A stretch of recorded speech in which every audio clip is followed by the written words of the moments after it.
Okay, so for the homework for class exercise 10, we're given a piecewise function called m, and it takes the values of x, and for x less than 1 we have x plus a, so that's this bit here less than 1 is x plus a. So we know here that this value should be the y-intercept, and we can see very clearly that this will be 1.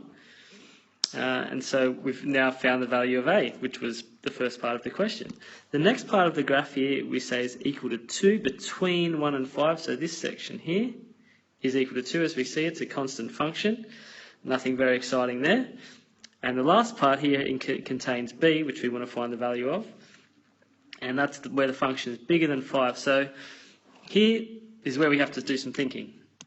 So if we look at the graph, it gives us a little bit of a clue. We see there's a little bit of an extension here. So we should be thinking about extending the line and finding out where, so b here is the constant term here. It's negative, so the y value will be negative down here. The b is actually the value of the y-intercept down here. So to help us find this, we're going to find the slope. We can do this in two ways. We can look at the coefficient here of x, so we see the slope is positive 1.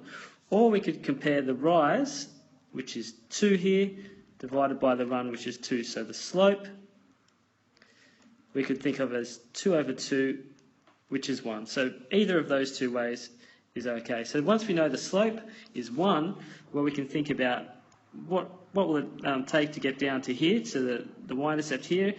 Well, if the x-intercept here is 3, then we know here that the y down here would also have to be 3, because if the run here is 3, then the rise would have to be 3 for the slope to be 1. So we know that b there has to be 3. Notice that the y-intercept is minus 3, but we're only interested in the value of b itself, and so there would be a minus here in the formula. So that's why the b here is positive, and we have the answers here to check.